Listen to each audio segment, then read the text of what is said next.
Well, hello, my name is Jason T. Ingram. I go by the artist name of Fake Zappa. I do multimedia work and I do activism and I speak out about mental health issues.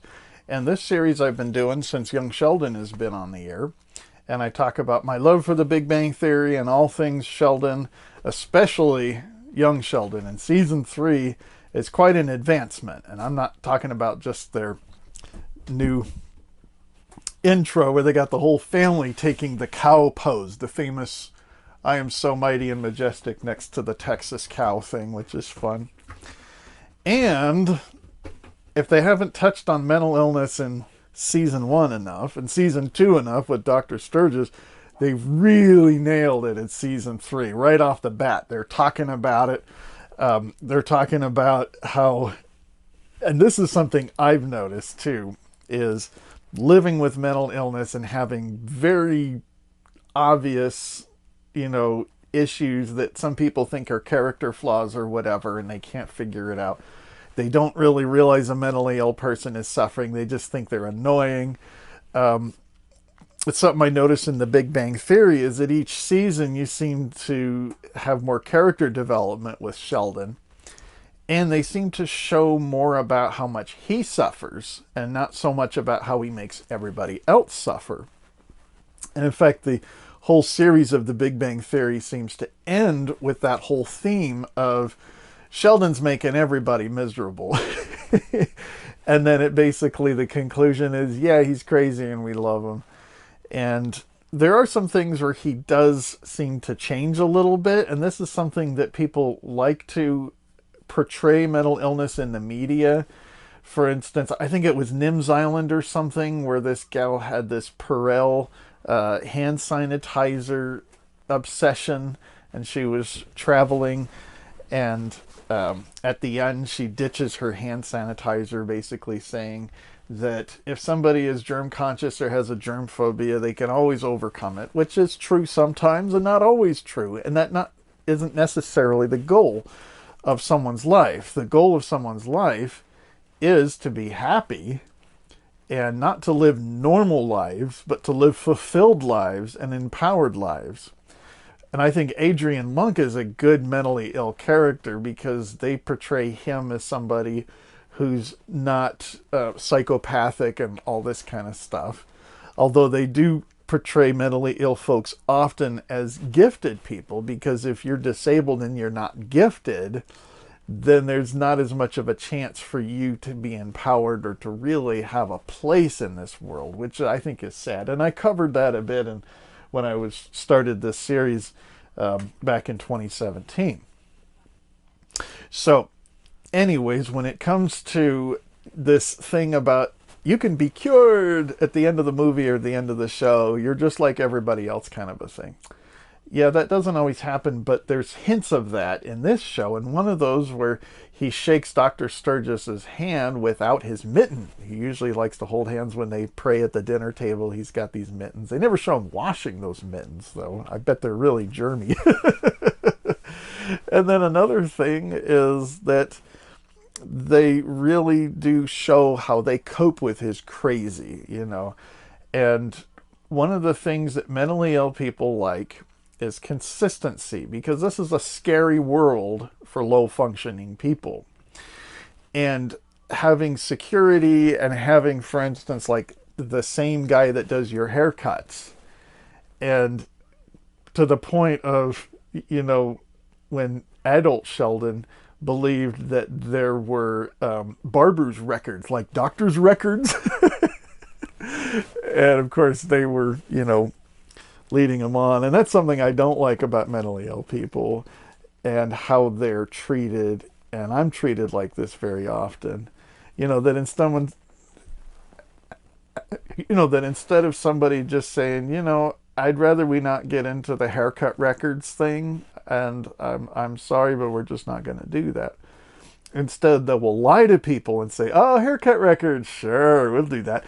Well, that's okay until the mentally ill person finds out they've been lied to. And that typically, mostly happens. And this has happened in my family when somebody is institutionalized or something and they get this big dream, and then, oh yeah, we'll just enable that person's dream, just as long as they don't do it. kind of a thing. And so what I've noticed as living as a peer or somebody that lives with debilitating mental disorders is that my time is occupied unless they have use for me. Now, luckily, the Sheldon character was recognized at a young age by professionals. And it'll be interesting to see if they do end up showing young Sheldon in his college years, in his early teens and stuff like that, and show how his gift made room for him, so to speak. And so I want to talk more about Dr. Sturgis, and I couldn't figure it out when they first had that character on there. Where do I know that guy? Where? Oh, that's right. You stop that rhyming, and I mean it. Anybody want a peanut? He was the guy that died in oh gosh, that cute movie. And I can't remember what it is now. But anyways, when he lost his mind in season 2, Dr. Sturgis was very comical, and they handled a very serious issue, and they made it so it wasn't sounding like a corny public service announcement. And they managed to do this episode 4 in the same way, where they're at the dinner table and he's talking about, and he uses the word stigma. And I love this because this is all supposed to be taken part about 30 years ago. And I just love the fact that they are handling this issue in a light way that doesn't like try to shove it in their face of the public, so to speak, like a lot of times we do, especially with gay issues, because I like to give a queer perspective in this as well as a disabled perspective. And yes, I will make comments about Lance Barber. And anyways, from a queer perspective, I admit that over the last generation or two, yeah, we have become very pushy. And if you're wondering, you just watch the show Glee, and you will see that mainstream media is embracing LGBT stuff in a way that we're like really, really intense about it. And it really bugs a lot of people, and I really don't care. It's just that maybe another generation or two down the road, it won't be such a big deal as having sexual minorities portrayed in the media. And I think it'll be the same way with mental health issues. It's just that I would have thought that the gay thing would be a worse stigma than the crazy thing. But I've noticed in my life that when it comes to bigotry, and if you know what bigotry is, basically you're treated like less of a person because of something you can't change, or something that maybe you've made a choice if it comes to your faith, or let's say medical cannabis or something like that, and you're treated like you are less powerful, you are less privileged, and it's also treated as a character flaw. And that's a big thing that I noticed when I was around the right-wing religious type groups is, yeah, they could tolerate a lot of crazy, which I appreciated. They just had no tolerance for any sexual minorities. And so I think that them pushing the mental health thing, especially when it comes to young men and old men, which a lot of times they just focus on, you know, kind of your average crazy guy who's violent and creepy and scares everybody. You know, you've got crazy male characters who are very lovable. And I think that's a great way to portray folks, because I would hope that people would be more tickled by my weirdness than they would be scared of my weirdness. And I get a lot of people very scared of what they think that I'm capable of doing, whether I've done it or not. And that's a sad thing. So here's something that was wonderful about how they portray the American conservative right-wing type families, like the average small-town Texans. And it's very similar to the way it is 30 years later. It's just that they portray these people as not knowing a lot about mental illness and about the clinical side and psychology and all this kind of stuff. But they show that these right-wing people are open to learning. And this is what I've noticed, having been in the right wing and introduced to that culture in my early adulthood, and having spent most of my life in educated, progressive urban circles where they know everything about healthcare and mental health care. Therefore, you can't teach them anything.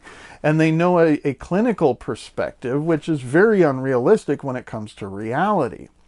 So what I've noticed is that I sometimes rather prefer to be around uneducated people because they're more willing to learn the reality of what it's like to not only understand and live with a mentally ill person, but not to be preachy and try to change that person.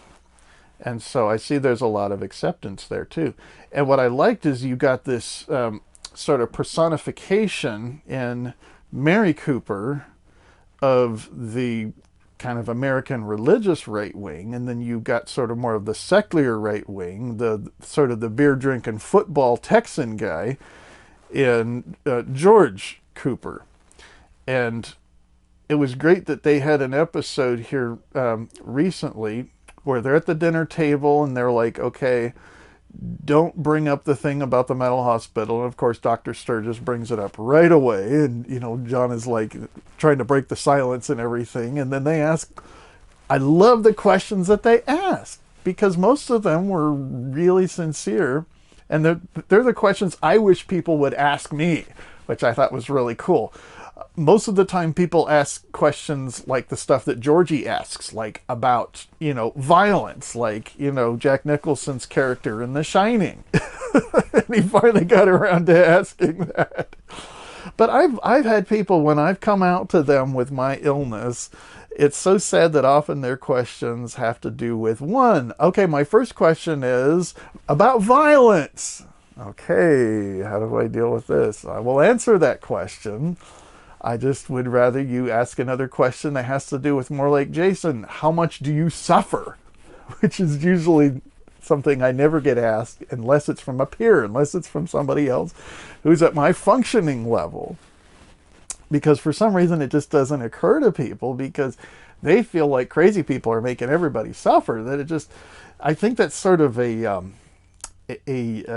fight or flight type of response when people get afraid and their nervous system kind of kicks in, that it's hard to have a lot of compassion. It's hard to say like, oh my God, this person's suffering. No, they're making me suffer. I got to protect myself from them. I either have to change them or get away from them, or I have to control them. And that's a huge thing too. And I like the young Sheldon character because they do have a lot of control over him as a kid, and at the same time he has a lot of control. Like he locks himself into this like broom closet or something and makes himself a little desk, and he just studies what he really wants to learn instead of all the stuff in high school that's boring to him. And I went to a school like that was attracted a lot of really hyper smart kids that wanted to learn in classes like interpersonal relationships and stuff like that. And so it was great to be in an alternative school, but it was interesting to show how a gifted kid 30 years ago typically didn't get a lot of accommodations. And I see that mentally ill kids are getting accommodations, and it's usually in the form of pills, and it's usually in the form of amphetamines, which is a last resort. But man, I just can't imagine what it'd be like to be a kid and be hooked on amphetamines. And believe me, a lot of them are, and it's called Ritalin and stuff like that. And I've been hooked on that when I was like in my early 40s, and it is really, really tough stuff to deal with, especially benzodiazepines, and I talk a lot about that as well. So anyways, when it comes to John Sturgis, hats off to them, and I just love the way they produce this show, of course. Oh yeah, and Lance Barber. They show more of his package in this season than they do, and he's so good at manspreading and all this stuff, and he just makes me drool every time I see that actor play that sexy dad on that show. He's one of the best looking men, I think, in my generation. So yay for casting. And apparently there's references that he's going to die or something like that. I think that's what they talk about in the Big Bang Theory. So, yikes. That'll be sad. But anyways, more about Sheldon Cooper and mental illness in the media to come later. And thanks for watching this stuff. And I should have more on fakezappa.com.